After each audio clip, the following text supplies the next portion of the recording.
দারুল আরকাম মুসলিমদের বৈঠকখানা। এমন জুলুম নির্যাতনের কারণে নবীজি সাল্লাল্লাহু আলাইহি ওয়াসাল্লাম সাধারণ মুসলিমদের ইসলাম গ্রহণের বিষয়টি গোপন রাখতে বলতেন। পাশাপাশি তিনি নিজেও প্রকাশ্যে তাদের সঙ্গে মিলিত হওয়া থেকে বিরত থাকতেন। সে সময় এমনটা করাই ছিল বুদ্ধিমানের কাজ, কারণ জনসম্মুখে নবীজি মুসলিমদের শিক্ষাদীক্ষা ও আত্মশুদ্ধির কাজ করতে চাইলে তারা বাধা দিয়ে বসবে। তখন দুই দলের মধ্যে ঝগড়াও লেগে যেতে পারে। নবুয়তের চতুর্থ বছর এমনটি ঘটেও ছিল। ঘটনাটি হল, নবীজি এক উপত্যকায় সাহাবীদের সঙ্গে মিলিত হয়ে গোপনে সালাত আদায় করছিলেন। তখন কুরাইশদের কিছু লোক তাদের দেখে গালাগাল শুরু করে। এক পর্যায়ে ঝগড়াই বেঁধে যায়। কথা কাটাকাটির মাঝে সাদ ইবনু আবি ওয়াক্কাস এক ব্যক্তিকে আঘাত করলে সে রক্তাক্ত হয়। ইসলামের পথে এটিই ছিল প্রথম রক্তপাত। বোঝাই যাচ্ছে, যদি এমন লড়াই একের পর এক হতেই থাকত, তাহলে এতে মুসলিমরাই বেশি ক্ষতির মুখে পড়বে, এমনকি একসময় অস্তিত্ব সংকটেই পড়ে যাবে হয়তো। তাই সাহাবীরা তাদের যাবতীয় ধর্মকর্ম গোপনেই সম্পন্ন করতেন। অপরদিকে নবীজি সাল্লাল্লাহু আলাইহি ওয়াসাল্লাম মুশরিকদের সামনেই দাওয়াত ও ইবাদতের কাজ চালিয়ে যেতেন। মুশরিকদের কোনো পদক্ষেপই তাকে এ অবস্থান থেকে সরাতে পারেনি। তাই ইসলাম ও মুসলিমদের কল্যাণের বিষয়টি মাথায় রেখে সাহাবীদের সঙ্গে তিনি গোপনেই মিলিত হতেন। আরকাম ইবনু আবিল আরকাম আল মাখজুমির বাড়ি ছিল সাফা পাহাড়ে। কুরাইশ ও তাদের মজলিস থেকে বেশ দূরে। তাই নবুয়তের পঞ্চম বছর থেকে এই বাড়িটিকে মুসলিমরা তাদের ধর্মীয় শিক্ষাকেন্দ্র ও মিলনায়তন হিসেবে গ্রহণ করেন। হাবশায় প্রথম হিজরত। নবুয়তের চতুর্থ বছরের মাঝামাঝি কিংবা শেষ দিকে উল্লেখিত নির্যাতন নিপীড়ন শুরু হয়। প্রথম দিকে স্বল্পমাত্রার হলেও ধীরে ধীরে এই অত্যাচার বৃদ্ধি পেতে থাকে। নবুয়তের পঞ্চম বছরের মাঝামাঝিতে এসে ভয়ঙ্কর রূপ ধারণ করে। এক পর্যায়ে মক্কায় অবস্থান করা তাদের জন্য অসম্ভব হয়ে দাঁড়ায়। অসহনীয় এই নির্যাতন থেকে তারা মুক্তিলাভের চিন্তা শুরু করেন। এমন অবরুদ্ধ পরিস্থিতিতে সূরা কাহাফ অবতীর্ণ হয়, যেন নবীজি সাল্লাল্লাহু আলাইহি ওয়াসাল্লাম কাফিরদের কিছু প্রশ্নের জবাব দেন। এতে তিনটি ঘটনাও বর্ণিত হয়েছে, যেখানে আল্লাহ তাআলার পক্ষ থেকে তার মুমিন বান্দাদের জন্য রয়েছে গুরুত্বপূর্ণ নির্দেশনা। আসহাবে কাহাফ তথা গুহাবাসীর ঘটনা থেকে দিন পালনের জন্যে ফিতনায় পড়ার আশঙ্কা হলে আল্লাহর ওপর ভরসা করে কাফির ও শত্রুদের ভূমি ত্যাগ করে অন্যত্র হিজরতের ব্যাপারে নির্দেশনা পাওয়া যায়। আল্লাহ তাআলা বলেন, তাদের থেকে এবং আল্লাহর পরিবর্তে তারা যাদের ইবাদত করে সেগুলো থেকে পৃথক হওয়ার পর তোমরা গুহায় আশ্রয় গ্রহণ করো। তোমাদের পালনকর্তা তোমাদের জন্য অনুগ্রহ বিস্তার করবেন এবং তিনি তোমাদের জন্য তোমাদের কর্মকে ফলপ্রসূ করার ব্যবস্থা করবেন। খিজির ও মুসা আলাইহিমাসসালামের ঘটনা থেকে জানা যায়, নদীর স্রোত সবসময় একরকম থাকে না, মাঝে মাঝে স্রোতের বাঁক বদলায়। এতে অত্যন্ত সূক্ষ্মভাবে ইঙ্গিত করা হয়েছে, মুসলিমরা এখন নির্যাতনের শিকার, একদিন এগুলো বন্ধ হবে। এই মুশরিক অত্যাচারীরা ইসলাম গ্রহণ না করলে অচিরেই এই দুর্বল ও পরাভূত মুসলিমদের সামনে তারা মাথা নত করতে বাধ্য হবে। তারপর সূরা জুমারের অবতীর্ণ হয়। এখানে হিজরতের ব্যাপারে ইঙ্গিত করে বলা হয়েছে, আল্লাহর জমিন অপ্রশস্ত নয়। যারা এ দুনিয়াতে সৎ কাজ করে তাদের জন্য রয়েছে পুণ্য। আল্লাহর পৃথিবী প্রশস্ত, ধৈর্যশীলদের বিনা হিসেবে পুরস্কার দেয়া হবে। নবীজি জানতেন, হাবশার বাদশাহ আসহামা নাজাশী অত্যন্ত ন্যায়পরায়ণ, তার রাজত্বে কেলু জুলুমের শিকার হয় না। তাই নবীজি মুসলিমদের দিন রক্ষার্থে হাবশায় হিজরত করতে আদেশ করেন। নবুয়তের পঞ্চম বছর সাহাবীদের প্রথম দল হাবশায় হিজরত করেন। 12 জন পুরুষ এবং 4 জন নারীর সমন্বয়ে এই দলটি গঠিত হয়েছিল, যার জিম্মাদার ছিলেন উসমান ইবনু আফফান রাজিয়াল্লাহু আনহু। সঙ্গে ছিলেন নবীজির কন্যা রুকাইয়া রাজিয়াল্লাহু আনহা। নবীজি তাদের সম্পর্কে বলেন, ইব্রাহিম ও লূত আলাইহিমাসসালামের পর তারাই আল্লাহর রাস্তায় হিজরতকারী প্রথম পরিবার। তারা রাতের বেলায় রওনা করেন। লোহিত সাগরের সুয়াইবা বন্দরে পৌঁছলে ভাগ্যক্রমে সেখানে তারা বণিকদের 2টি জাহাজ পেয়ে যান, যা তাদের হাবশায় পৌঁছে দেয়। কুরাইশরা টের পেলে তাদের পিছু নেয়, কিন্তু তারা তীরে পৌঁছতে পৌঁছতে সাহাবীরা নিরাপদে বন্দর ত্যাগ করেন। হাবশায় গিয়ে মুসলিমরা স্বাভাবিক জীবনযাপন করতে থাকেন। একটি গুজব এবং মুহাজিরদের প্রত্যাবর্তন। একই বছর রামাদান মাসে নবীজি হারামে প্রবেশ করেন। সেখানে কুরাইশদের গণ্যমান্য নেতৃস্থানীয় ব্যক্তিবর্গ ছাড়াও অনেক লোক উপস্থিত ছিল।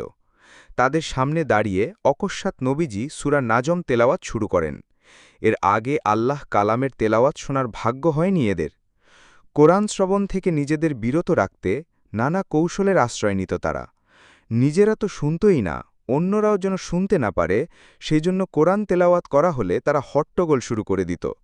কোরআনে তাদের অবস্থা তুলে ধরা হয়েছে এভাবে, তোমরা এই কোরআন শ্রবণ করো না এবং তেলাওয়াতকালে হট্টগোল সৃষ্টি করো যাতে তোমরা জয়ী হতে পারো। কিন্তু হঠাৎই সূরার তেলাওয়াত শুরু হলে অসামান্য আকর্ষণীয় ঐশী বাণী তাদের কর্ণকুহারে প্রবেশ করে, যার সৌন্দর্য চমৎকারিত্ব ভাষায় ব্যক্ত করা সম্ভব নয়। কালামুল্লাহর সৌন্দর্য ভীষণভাবে তাদের আকর্ষণ করে, মুহূর্তেই দখল করে নেয় তাদের হৃদয়ের সবটুকু জায়গা। সূরার শেষাংশে এসে তারা এতটাই মোহিত হয়ে পড়ে যে তাদের কাছে মনে হতে থাকে তাদের দেহে যেন আর প্রাণ নেই, প্রাণ পাখি উড়ে চলে গেছে দূর অজানায়। এই সময় নবীজি, তাই তোমরা আল্লাহর উদ্দেশ্যে সিজদা করো এবং তার ইবাদত করো, তেলাবাত করে সিজদায় যান। পুরো সূরা এবং বিশেষত এ অংশের সম্মোহন এত বেশি ছিল যে সিজদা থেকে নিজেকে বিরত রাখার সাধ্য ছিল না তাদের কারও। অবচেতনে সিজদাবনত হয়ে পড়ে তারা সবাই। এই সূরায় বর্ণিত হক ও সত্যের প্রতিধ্বনি অহংকারী ও তাচ্ছিল্যকারীদের অন্তরে থাকা হঠকারিতার দেওয়াল ভেঙে চুরমার করে দিয়েছিল। তাই আল্লাহ তাআলার সিজদা থেকে নিজেদের তারা সংবরণ করতে পারেনি। আল্লাহর কালামের মহত্বের প্রতি তাদের বাধ্যতার বিষয়টি টের পেয়ে তারা কিংকর্তব্য বিমূঢ় হয়ে পড়ে। যে দিন মিটিয়ে দেওয়ার জন্য তারা সর্বোচ্চ চেষ্টা করে যাচ্ছে, আজ তাদের থেকেই কিনা সেই দিনের প্রতি আনুগত্য প্রকাশ পেল। চতুর্দিক থেকে তাদের দিকে নিন্দা ও তিরস্কারের তীর আসতে থাকে। যে মুশরিকরা সেই মজলিসে অনুপস্থিত ছিল, কটু বাক্যবাণে তারা তাদের নাস্তানাবুদ করতে থাকে। অপবাদ থেকে বাঁচতে এবার তারা নতুন ফন্দি আটে। নবীজির নামে মিথ্যা অপবাদ ছড়ায় যে তিনি তাদের প্রতিমার প্রতি নমনীয়তা প্রকাশ করেছেন, বলেছেন এগুলো সম্মানিত দেবতা, তাদের সুপারিশ কামনা করা যায়।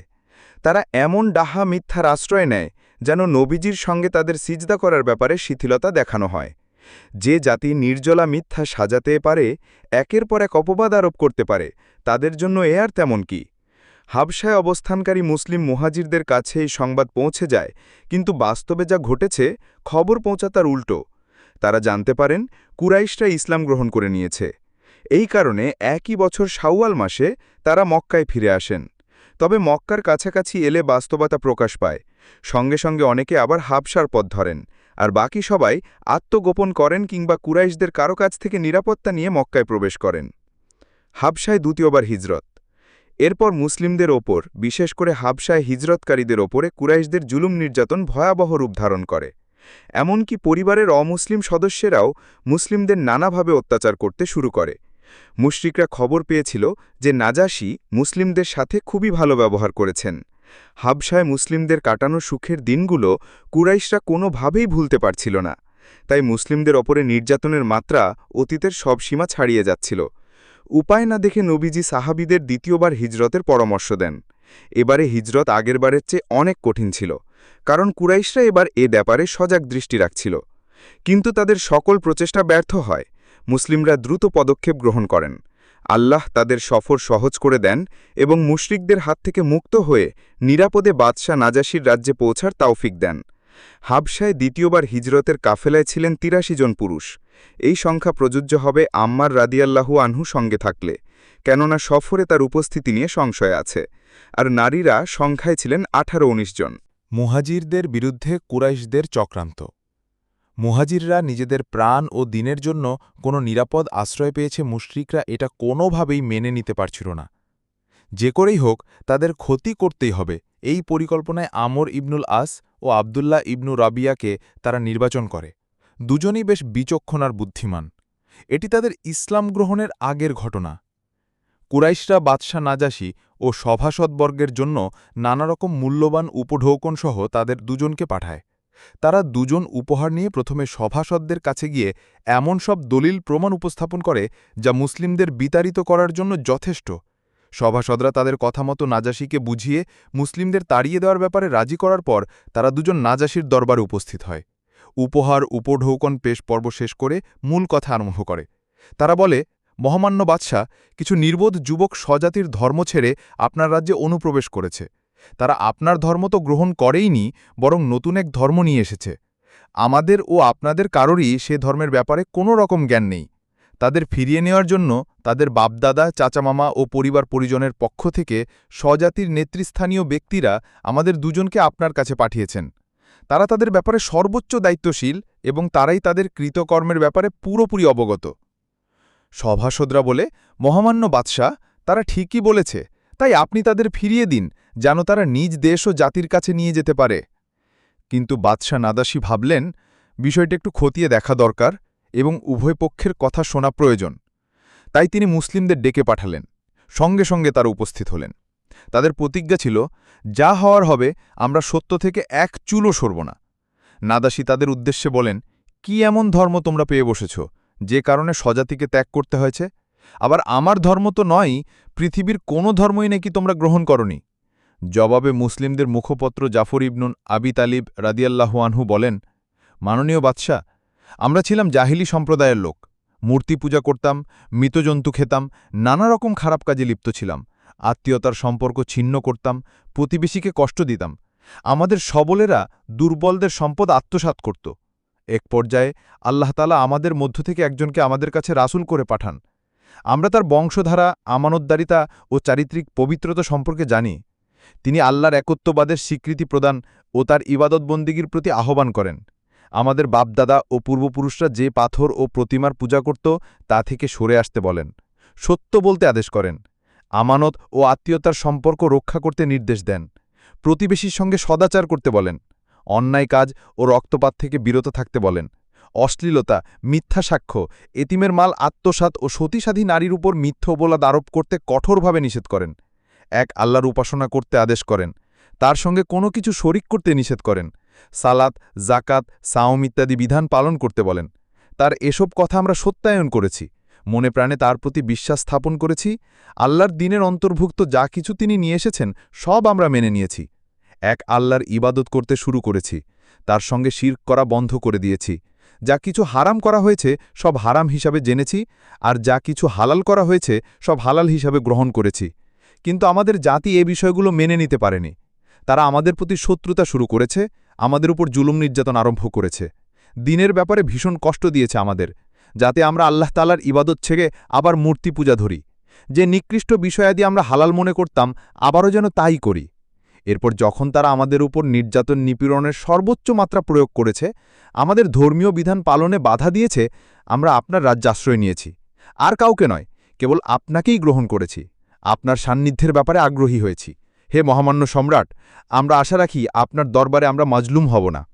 বাদশাহ নাজাশী তাকে বলেন, আল্লাহর পক্ষ থেকে এসেছে এমন কিছু কি তোমাদের কাছে আছে? জাফর রাদিয়াল্লাহু আনহু বলেন, জি। নাজাশী বলেন, তাহলে আমাকে একটু শোনাও। তখন তিনি সূরা মরিয়মের শুরুর অংশ পাঠ করে শোনান। তাতে বাদশাহ নাজাশী আবেগাপ্লুত হয়ে চোখের পানি ছেড়ে দেন, এমনকি তার দাড়িগুলোও ভিজে যায়। শুধু তাই নয়, উপস্থিত সভাসদরাও তার তিলাওয়াত শুনে কেঁদে ফেলেন। তাদের হাতে থাকা কিতাবাদি পর্যন্ত ভিজে যায়। এরপর বাদশাহ নাজাশী তাদের উদ্দেশ্যে বলেন, ঈসা আলাইহিসসালাম যে বাণী নিয়ে আগমন করেছিলেন, এ তো সেই একই দীপাধার থেকে নিঃসৃত হয়েছে। তারপর আমর ইবনুল আস ও তার সঙ্গীকে সম্বোধন করে বলেন, তোমরা চলে যাও, কোনো কিছুতেই আমি তোমাদের হাতে তাদের তুলে দিতে পারি না। তাই তারা বেরিয়ে আসেন। আমর ইবনুল আস তখন আবদুল্লাহ ইবনু রাবিয়াকে বলেন, আল্লাহর কসম, আগামীকাল আমি এমন কিছু উপস্থাপন করব, তারা বাধ্য হয়ে আমাদের বাগে আসবে। তখন আবদুল্লাহ ইবনু রাবিয়া তাকে বলেন, এমন কিছু করো না, কারণ যদিও তারা আমাদের বিরোধিতা করেছে, তবুও তো তারা আমাদের আপনজন। কিন্তু আমর ইবনুল আস আপন সিদ্ধান্তে অটল থাকলেন। পরের দিন তিনি নাজাশীকে বলেন, মহামান্য সম্রাট, তারা ঈসা ইবনু মারিয়ামের ব্যাপারে যে জঘন্য মতাদর্শ লালন করে তা মুখে আনার মতো নয়। এই কথা শুনে নাজাশী ঈসা আলাইহিসসালামের ব্যাপারে তাদের বিশ্বাস জানতে তাদের ডেকে পাঠান। এতে তারা সামান্য ভয় পেয়ে যান বটে, কিন্তু সত্যের উপর তো তারা অবিচলই থাকবেন। বাদশার দরবারে তারা উপস্থিত হলে তিনি তাদের এ ব্যাপারে জিজ্ঞাসা করেন। জবাবে জাফর ইবনুন আবি তালিব রাদিয়াল্লাহু আনহু তাকে বলেন, আমাদের নবী মোহাম্মদ সাল্লাল্লাহু আলাইহি ওয়াসাল্লাম এ ব্যাপারে আমাদের যা বলেছেন আমরা তাই বলব। ঈসা ছিলেন আল্লাহর বান্দা, তার রূহ ও কালিমা যা তিনি পুত পবিত্র মারিয়ামের দেহে ফুঁকে দিয়েছিলেন।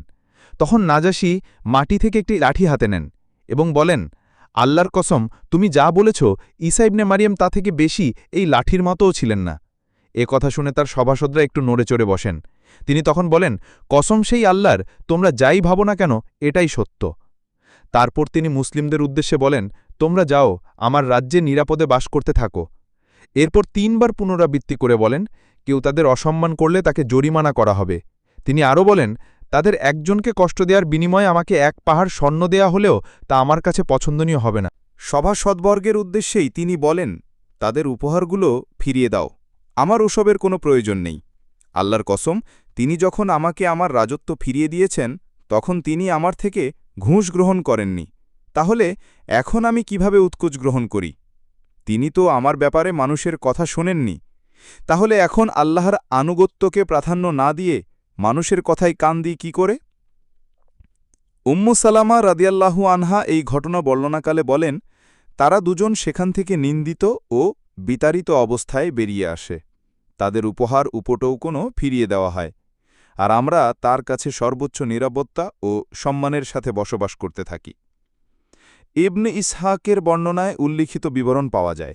অন্যরা উল্লেখ করেছেন, নাজাশির রাজ্যে আমর ইবনুল আসের গমন ছিল বদর যুদ্ধের পরবর্তী সময়ে। আবার কেউ কেউ সমন্বয় করেছেন এভাবে, তিনি মোট 2 বার হাবশায় গিয়েছিলেন। কিন্তু তারা আবার দ্বিতীয় সফরেও হুবহু সেই প্রশ্নোত্তরের কথাই উল্লেখ করেছেন, যেটি ইবনে ইসহাকের বর্ণনা অনুযায়ী নাজাশি ও জাফর রাদিয়াল্লাহু আনহুর মাঝে ঘটেছিল বলে মাত্রই উল্লেখ করা হল। সবশেষে প্রশ্নোত্তরের সারমর্ম থেকে বোঝা যায়, ঘটনাটি নাজাশির দরবারে তার প্রথম সফরেই ঘটেছিল। মুশরিকদের সব চক্রান্ত নস্যাৎ হয়ে যায়, ভেস্তে যায় সকল ষড়যন্ত্র। তারা বুঝতে পারে তাদের বিদ্বেষ কেবল নিজ দেশের ভেতরেই কার্যকর করা সম্ভব। সব মিলিয়ে তাদের মনে দুশ্চিন্তা দেখা দেয়। চিন্তা করে বের করে এই মহাপ্রলয়ের মোকাবেলা সম্ভব কেবল 2টি উপায়। ১. নবীজি সাল্লাল্লাহু আলাইহি ওয়াসাল্লামকে তার দাওয়াতি কাজ থেকে পরিপূর্ণভাবে রুখে দেওয়া। 2. তাকে এই দুনিয়া থেকেই সরিয়ে দেওয়া। কিন্তু আবু তালিবের জিম্মায় থাকাকালে কিভাবে তা সম্ভবপর হতে পারে? সে তো তাকে নিরাপত্তার চাদর দিয়ে ঢেকে রেখেছে। কিছু করতে গেলেই সে দেওয়াল হয়ে দাঁড়াবে। 7-5 ভেবে লাভ নেই, আগে আবু লাহাবের সাথে আলাপ করতে হবে বলে ঠিক করে তারা। নবীজির প্রিয় চাচাকে কুরাইশদের হুমকি। কুরাইশ নেতারা আবু তালিবের কাছে গিয়ে বলে, হে আবু তালিব, আমাদের মাঝে তোমার যথেষ্ট সম্মান ও মর্যাদা আছে। আমরা তোমাকে বলেছিলাম তোমার ভাতিজাকে থামাও, কিন্তু তুমি তা করনি। আল্লাহর কসম, আমরা আর সহ্য করব না। আমাদের পূর্বপুরুষদের নিয়ে আজেবাজে কথা বলা হবে, জ্ঞানীগুণীদের নির্বোধ বলা হবে, উপাস্যদের দোষাচর্চা করা হবে। এসব তো আর মেনে নেওয়া যায় না। তুমি তাকে ফেরাও, নয়তো তোমাদের সাথে আমাদের চূড়ান্ত বোঝাপড়া হবে। হয় তোমরা টিকে থাকবে, আর নয়তো আমরা টিকে থাকব। এমন হুমকিধমকি শুনে আবু তালিব বেশ উদ্বিগ্ন হয়ে পড়েন। তিনি নবীজি সাল্লাল্লাহু আলাইহি ওয়াসাল্লামকে ডেকে বলেন, ভাতিজা, তোমার সম্প্রদায় আমার কাছে এসেছিল, তারা আমাকে এসব বলে গেল, তাই তুমি আমাকে ও নিজেকে নিয়ে একটু ভাবো। আমার ওপর এমন বোঝা চাপিয়ে দিও না যা বহনের সাধ্য আমার নেই। তার কথা শুনে নবীজি ধারণা করলেন, তার চাচাও হয়তো এবার তাকে পরিত্যাগ করছেন, তার সাহায্যের হাতও হয়তো সংকুচিত হয়ে আসছে। তাই তিনি বলেন, চাচা, আল্লাহর কসম করে বলছি, তারা যদি আমার ডান হাতে সূর্য আর বাম হাতে চাঁদও এনে দেয়, তবু আমি এই দিন ত্যাগ করব না। হয় আল্লাহ তার দিনকে এদের ওপর বিজয়ী করবেন, আর নয়তো আমি ধ্বংস হয়ে যাব। এরপর নবীজি আবেগাপ্লুত হয়ে পড়েন, অশ্রু ভেজা নয়নে উঠে আসেন। ফিরে আসার সময় আবু তালিব ডেকে বলেন, প্রিয় ভাতিজা, তোমার যা ভালো মনে হয় তাই করো, আমি আছি তোমার সাথে, নিজেকে একা ভেবো না। এরপর তিনি আবৃত্তি করেন, তোমার মদত করেই যাব যতদিন বেঁচে আছি, কুরাইশদের ঘেঁষতে দেব না তোমার কাছাকাছি। প্রচার করো দিনের বাণী তুমি তোমার মতো, প্রভুর রহম তোমার পরে ঝরুক অবিরত। আবু তালিবের সাথে সমঝোতার চেষ্টা। কুরাইশরা যখন দেখল নবীজি সাল্লাল্লাহু আলাইহি ওয়াসাল্লাম তার আপন কাজ চালিয়ে যাচ্ছেন, তখন তারা বুঝে নিল আবু তালিব নবীজিকে পরিত্যাগ করতে পারবেন না। প্রয়োজনে তিনি তাদের ত্যাগ করবেন, তাদের সঙ্গে শত্রুতায় জড়াবেন।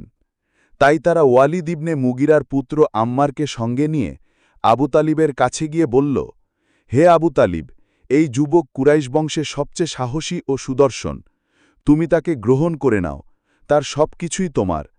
তুমি তাকে ছেলে হিসেবে গ্রহণ করো এবং তোমার ওই ভাতিজাকে আমাদের হাতে অর্পণ করে দাও, যে তোমার ও তোমার বাপদাদার ধর্মের বিরোধিতা করেছে, তোমার গোত্র ও গোষ্ঠীকে পরিত্যাগ করেছে এবং তাদের জ্ঞানীগুণীদের লাঞ্ছিত করেছে।